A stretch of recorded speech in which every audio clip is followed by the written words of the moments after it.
Retirement chapter आपको आज करना है। सबसे पहले रिटायरमेंट से पहले हम चलते हैं जो अभी लास्ट चैप्टर आपने खत्म किया, क्या? एडमिशन। एडमिशन में हमने क्या क्या देखा? तो एडमिशन में सबसे पहले आपने देखा कि सर नया पार्टनर जैसे ही आता है आपका एग्रीमेंट में चेंज आता है, और एग्रीमेंट में चेंज आने के कारण आपके प्रॉफिट शेयरिंग रेशियो में आपका निकालना पड़ता है। फिर गुडविल में ट्रीटमेंट आया, फिर आपके एसेट के वैल्यूएशन करना पड़ा। एसेट का क्या करना पड़ा? वैल्यूएशन करना पड़ा, जिससे आपने रिवैल्यूएशन बनाना सीखा। फिर आपको ये भी देखना पड़ा कि नया पार्टनर जब एडमिट होता है, आता है, तो वह कितना कैपिटल लेके आएगा ओल्ड बेसिस पे, या ओल्ड पार्टनर कितना कैपिटल रखेगा न्यू बेसिस पे। ये सब ट्रीटमेंट सिर्फ एक पार्टनर के आने के कारण आपने सीखा। अब दोबारा ये देखना है कि सर कोई पार्टनर बिजनेस से छोड़ के जाएगा, कोई पार्टनर बिजनेस से छोड़ के जाएगा तो क्या होने वाला है? तो सबसे पहली बात फिर से वही आने वाला है कि there is an agreement to that effect. Agreement में फिर से क्या आने वाला है? कुछ ना कुछ चेंज आने वाला है। एग्रीमेंट में जब चेंज आएगा तो फिर से सारा टॉपिक कवर होगा। पहला, change in profit sharing ratio. Profit के चेंज, प्रॉफिट में क्या होगा? रेशियो उसका चेंज आएगा। फिर से गुडविल का ट्रीटमेंट होगा। लेकिन गुडविल में वहां पे आपने देखा कि कोई नया पार्टनर आता था तो गुडविल को लेकर के आता था, बट अब गुडविल कोई पार्टनर जाएगा तो वो गुडविल को लेकर के जाएगा। वहां पे जैसे आपने एसेट का रिवैल्यूएशन किया, यहां भी एसेट का वैल्यूएशन होगा, और वैल्यूएशन होगा तो आपको फिर से क्या बनाना सीखना पड़ेगा? Revaluation account. क्या सर जी यहां पे हमें पार्टनर का एडजस्टमेंट कैपिटल आएगा या नहीं आएगा? आएगा। तो सबसे पहले समझना कि कोई पार्टनर रिटायर ही क्यों करेगा? तो रिटायर सर जी वो अपने मर्जी से करेगा, या कोई लॉ उसे बोलेगा कि तुम बिजनेस छोड़ के जाओ, इसलिए। तो कहता है कि if all the partner is agree is retire, मतलब आपको रिटायर करना है तो सारे पार्टनर को क्या होना पड़ेगा? रेडी होना पड़ेगा, एग्री होना पड़ेगा कि चलो भैया ठीक है। बट ठीक है बोल देने से काम नहीं चलेगा। जो पार्टनर जाएगा वो रिटेन में देगा, क्या? रिटेन में बोलेगा, रिटायरमेंट देगा। और किसको देगा सर? द रिमेनिंग पार्टनर को। किसको देगा? रिमेनिंग पार्टनर को। और रिमेनिंग पार्टनर जो होगा डिसीजन लेगा कि रिटायर करना है या नहीं करना। तो देखो क्या लिखा है कि और partner is agree to is retire. फिर बोला कि the partner will be giving written notice. मतलब क्या है कि जो पार्टनर है वो किसमें देगा? रिटर्न में नोटिस देगा रिमेनिंग पार्टनर को, और रिमेनिंग पार्टनर क्या करेगा? उस पर डिसीजन लेगा कि रिटायर होना है या नहीं। अब जैसा कि मैंने आपको शुरुआत में ही बताया कि कौन कौन सा टॉपिक निकल के आने वाला है जी। पहला topic change in profit sharing ratio. Change in profit sharing ratio. और वहां पे आपने देखा कि कोई जब पार्टनर आता था, समझना ध्यान से, एडमिशन के केस में हमने सर जी देखा कि मान लो मैं आपको बोलूं कि 2:3 के रेशियो में ए और बी बांटता है, और नया पार्टनर एडमिट होता था तो ओल्ड पार्टनर को कुछ ना कुछ सेक्रीफाइस करना पड़ता था। जैसे आप एग्जांपल समझ में, रेशियो में नहीं आ रहा तो अमाउंट में लेते हैं। मान लो बिजनेस में 50,000 का प्रॉफिट हुआ करता था तो एक पार्टनर 30,000 लिया करता था और एक पार्टनर 20,000 लिया करता था। बट नया पार्टनर आया तो इसी 50,000 को कुछ इस तरह से बांटना पड़ा कि एक पार्टनर को 20,000 मिला, एक पार्टनर को 10,000 मिला, और तीसरे पार्टनर को भी 10,000 मिला। सिंपल सा बात दिख रहा है यहाँ पे कि दोनों पार्टनर, जो पुराना पार्टनर था वो अपने प्रॉफिट का त्याग कर दिया, अपने प्रॉफिट का त्याग कर दिया, अपने प्रॉफिट का क्या कर दिया जी? त्याग कर दिया। किसको त्याग कर दिया? नया पार्टनर को। नया पार्टनर को क्या कर दिया? अपने प्रॉफिट का। यहां पे तुम्हें दिख रहा होगा सिर्फ और सिर्फ कौन त्याग किया जी? पहला वाला पार्टनर किया। दूसरा को तो पहले भी 20 मिलता था और अभी भी 20 मिल रहा है। तो इस तरह से आपने देखा कि एडमिशन के केस में ज्यादातर आपको सेक्रीफाइसिंग का फॉर्मूला यूज होता था, और वो फॉर्मूला क्या था हमारा? ओल्ड माइनस लेकिन रिटायरमेंट में क्या होगा समझना। रिटायरमेंट के केस में मान लो 50,000 का प्रॉफिट होता है और जैसा कि 20,000 और 20,000 बांटता और 10,000 बांटता और ये छोड़ करके मान लो जा रहा है, तो इसका प्रॉफिट ये दोनों ले लेगा, इसका प्रॉफिट ये दोनों पार्टनर ले लेगा और इसका प्रॉफिट ये दोनों पार्टनर लेगा। एक तरह से ये पार्टनर क्या कर रहा है, गेन कर रहा है। क्या कर रहा है? तो सेक्रीफाइसिंग तब होता था जब एडमिशन होता था। ओल्ड पार्टनर को क्या करना पड़ता था, सेक्रीफाइस करना पड़ता था। यहाँ पे रिमेनिंग पार्टनर को क्या होगा, गेन होगा। रिमेनिंग पार्टनर को क्या होगा, गेन होगा। तो पहले तो आपको ये समझ में आ गया। तो अब गेनिंग का फॉर्मूला क्या बनेगा, गेनिंग का फॉर्मूला क्या बनेगा? तो न्यू माइनस गलत है या सही? चलो न्यू माइनस ओल्ड होगा। क्या फॉर्मूला बनेगा जी, न्यू माइनस ओल्ड बनेगा। तो सर ये आप तो टॉपिक पे आओ, टॉपिक पे समझता हूं। वहां पे भी मैंने जब आपको पढ़ाया था तो क्या बोला था कि आपको सबसे पहले केसेस से समझना है क्वेश्चन का टाइप।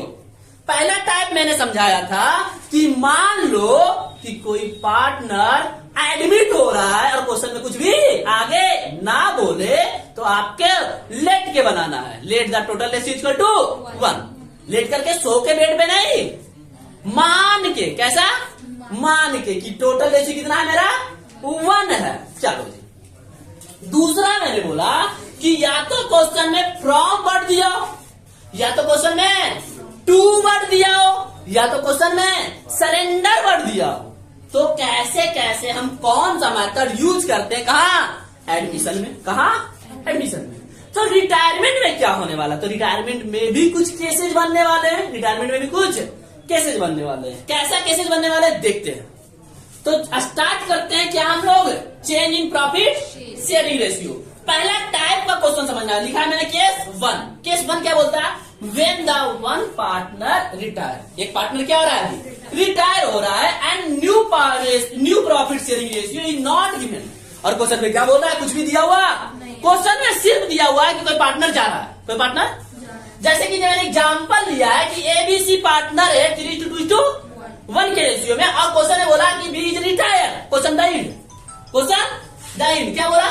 अब ऐसे क्वेश्चन को कैसे सॉल्व करेंगे, तो सिंपल सा एक ट्रिक मैं बता दूं कि क्वेश्चन में जब कोई रिटायर करता है तो इन दोनों का जो रेशियो बचता है वही न्यू रेशियो कहलाता है। क्या बोला मैंने, समझना। ट्रिक तो समझ लेंगे लेकिन हम इसको सॉल्विंग की भी आपको प्रक्रिया बताएंगे कि सॉल्व कैसे होगा। मैंने बोला सर जी रिटायर कौन किया, तो बचा कितना रेशियो, यही मेरा क्या कहलाएगा, कब, जब केसेस क्या दिया हो कि नया पार्टनर रिटायर हुआ है और न्यू रेशियो के बारे में कुछ भी नहीं बोला गया है। न्यू रेशियो के बारे में कुछ भी, तो बनाने का तरीका समझना। सिंपल सी बात आपको बोला जाए कि भैया जी जैसे कि मैंने बोला कि कोई पार्टनर अपना 10,000 रुपया प्रॉफिट छोड़ के जा रहा है, तो बांटेगा कैसे। क्वेश्चन में तो कुछ बोला ही नहीं रहेगा कि बांटना कैसे। तो अब हमें जितना मिलता था उसका उतना पोर्शन उसका मुझे दे दो और जितना तू प्रॉफिट लेता है उतना ही पोर्शन तू ले ले। मेरी बात नहीं समझ रहे। तो क्या बोला मैंने कि 2 रेशियो से जा रहा है तो क्या हो जाएगा 3:1। लेकिन मैंने आपको क्या समझाने की कोशिश कर रहा था, ध्यान समझना कि भैया देखो 10,000 रुपया छोड़ के जा रहा है। अब लाई कहां होगा कि जो दोनों पार्टनर बचा है कि 10,000 को बांटू कैसे, 10,000 को तो बांटू कैसे, समझना बांटना कैसे है। अब भैया मैं कहूं 20,000 था और 20,000 था और 10,000 छोड़ के जा रहा था, तो इस 10,000 को बांटने का बात आ रहा है।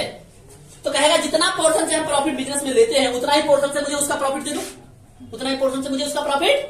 तो मैं कहना चाहता हूं कि जो जा रहा है कितना रेशियो जा रहा है, 2/6 जा रहा है, नहीं जा रहा 2/6। और हमें चाहिए कितना, 3 पोर्शन इसका चाहिए, चाहिए ना। अब तुम कितना लो उसका, 1 पोर्शन।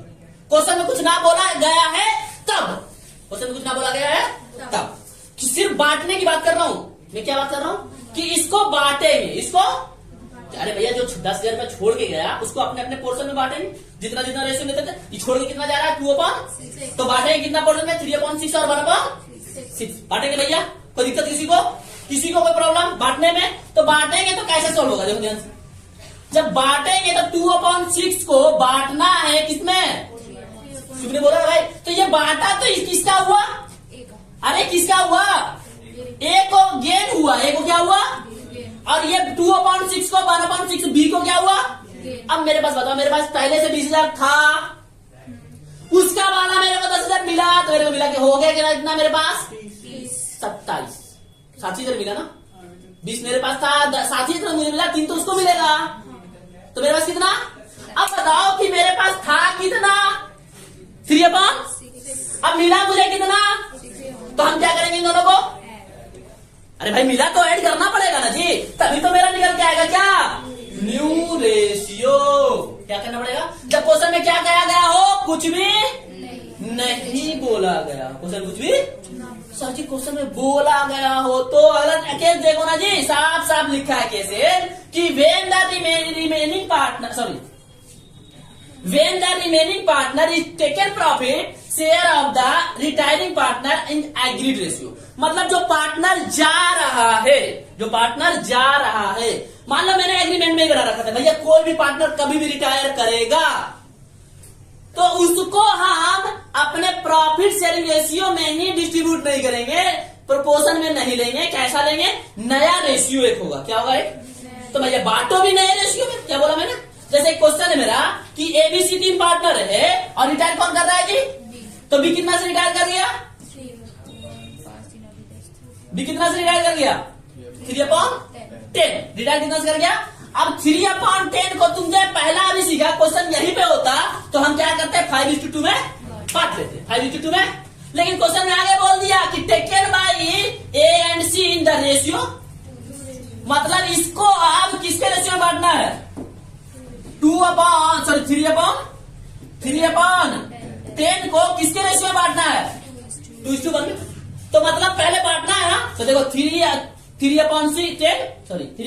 बांटने किसी में दिया, कोई दिक्कत किसी को, अरे फटाफट बोल दो।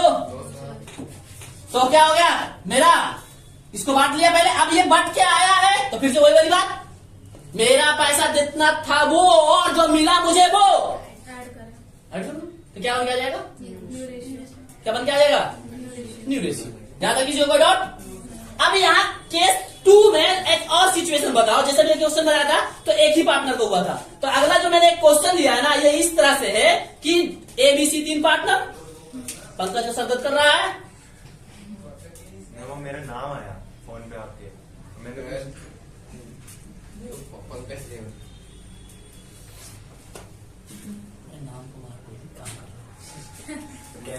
व्हाट्सएप पे मैसेज आया होगा यार, वो एक प्रभात को मैंने पंकज के नाम से गलती से सेंड कर लिया है, तो और भी तो पंकज हो सकता है हमारे पास। व्हाट्सएप चेक कर रहा, मैंने मैसेज कर सिचुएशन 2 का क्वेश्चन देखना कि ए बी सी 3 पार्टनर है, 2:1 और बी रिटायर करेगा, अब टेकन क्या कर रहा है, सिर्फ और सिर्फ कौन, सिंपल सी बात है कि बी का 2/5 डायरेक्ट ऐड कर दो, किसमें, ए को कोई मतलब ही नहीं, तो देखो डायरेक्ट बनाया, सी क्या करेगा, सी गेन करेगा कितना, जितना बी रिटायर करेगा, ए का न्यू रेशियो क्या होगा, जितना पहले था उतना ही रहने वाला है, कुछ नया होने वाला नहीं है। और ए में सी में क्या हो जाएगा, 2/, पहले उसके पास था, सॉरी 1/5 उसके पास था और बी से कितना मिल गया, तो जोड़ो देंगे तो क्या बन जाएगा मेरा। तो इस तरह से आपको रिटायरमेंट का क्वेश्चन करना है। देखो जी रिटायरमेंट में ट्रीटमेंट ऑफ गुडविल, क्या बोला मैंने कि कोई पार्टनर एडमिशन में क्या करता था, गुडविल को लाता था, या तो फर्म का गुडविल होता था तो पहले निकालते थे कि न्यू पार्टनर का कितना गुडविल होगा, उसके बेसिस पे हम रेशियो में बांटते थे। क्या सारा काम किस पे करते थे, सैक्रिफाइसिंग रेशियो में, किस पे करते थे। अब यहां पे समझना कि कोई पार्टनर जाएगा बिजनेस से तो सबसे पहली बात आएगा क्या मेरे बैलेंस शीट में गुडविल है या नहीं, मेरे बैलेंस शीट में गुडविल है या नहीं। मान लो कि है, क्या है, कहां है, बैलेंस शीट में, इसका मतलब बुक में, कहां है, तो मैंने क्या लिखा है, when goodwill exist in the book, मतलब गुडविल कहां दिख रहा हो, बैलेंस शीट में, मतलब आपके बुक में बैलेंस शीट में गुडविल है। तो क्या करना है, 2 ट्रीटमेंट होगा, कितने ट्रीटमेंट, 2। या तो पार्टनर पूरा का पूरा बांटेगा और अपना अपना कैपिटल बढ़ा लेगा, तो क्या एंट्री मारा जी, और partner capital account debit to goodwill, बांट लिया। All partner capital account debit to goodwill. जब बुक में गुडविल है और उसको खत्म करना है, अब बुक में आगे आगे दिखेगा तो क्या कहलाएगा? Existing goodwill is write off का मतलब क्या है? All partner capital account debit to. अब कभी कभी आपने सुना होगा कि बुक में गुडविल जैसा है वैसा का वैसा ही रहना चाहिए। क्या बोला मैंने? मतलब आपके बैलेंस शीट में गुडविल है और न्यू बैलेंस शीट में भी गुडविल होना ही चाहिए। ये पहला वाला केस में क्या है कि ओल्ड बैलेंस शीट में दिख रहा है और न्यू बैलेंस शीट में दिखेगा। लेकिन दूसरा वाला क्या बोलता है कि आप एक एडजस्टमेंट कर लो। क्या कर लो? थोड़ा पैसा उसको दे दो अपने कैपिटल से, अब ले लो, अब बाकी गुडविल को वैसे का वैसा ही छोड़ दो, रहने दो। तो क्या नाम निकल गया? Adjustment made for. कहने का मतलब क्या है कि गेनिंग पार्टनर जो है वो account debit to retiring partner. Retiring partner को उतना अमाउंट दे दो। कौन दे देगा? Gaining partner. कौन दे देगा? मैंने बोला कि गुडविल कहाँ है? बुक में। तो सबसे पहले या तो सब मिलकर बांट लो, खत्म करो, तो आगे बैलेंस शीट में दिखेगा ही वो। अब मैं चाहता हूं कि बैलेंस शीट में जैसा है वैसा का वैसा रहने दो। तो भैया तुम जा रहे हो और मेरे को गुडविल, मैं तुम्हारा प्रॉफिट ले रहा हूं तो मैं अपने पॉकेट से तुम्हें गुडविल दे दूंगा, वो उसको छोड़ दो वैसा ही। हम दोनों आज क्या कर लेते हैं? एडजस्टमेंट कर लेते हैं। बाकी इसमें जो गुडविल है तुम्हारा वाला गुडविल बाद में ले लेंगे। तो क्या बोला? एडजस्टमेंट कर लिया। क्या कर लिया हमने? तो एडजस्टमेंट कौन करेगा? गेनिंग पार्टनर देगा किसको? Retiring partner. बात आता है कि गुडविल कहां नहीं है? गुडविल कहां नहीं है? बुक में है ही नहीं। तब भी क्या करना पड़ेगा? एडजस्टमेंट करना पड़ेगा। गेनिंग पार्टनर किसको देगा? रिटायरिंग पार्टनर को। गेनिंग पार्टनर किसको देगा? बस यही 3 जर्नल एंट्री है। सिचुएशन आपको क्वेश्चन में देखना है। क्या क्वेश्चन में राइट ऑफ करने बोला है? क्वेश्चन में राइट ऑफ करने नहीं बोला तो आपको क्या करना पड़ेगा? तो बैलेंस शीट में होगा तो, और नहीं होगा तो गुडविल इतना ही है। अब इसका क्वेश्चन करके देखेंगे तो ज्यादा क्लियरिटी आएगा। लेकिन आपको इतना समझ में आ गया कि ये एंट्री और ये एंट्री तो सेम ही है सर, और ये एंट्री थोड़ा सा ध्यान देना है ना। तो बस एंट्री थोड़ा सा ध्यान दो। कैसे बना क्या बना मैंने बता दिया आपको, क्यों बन रहा है, क्या हो सकता है सिचुएशन। क्वेश्चन करेंगे अगले क्लास में।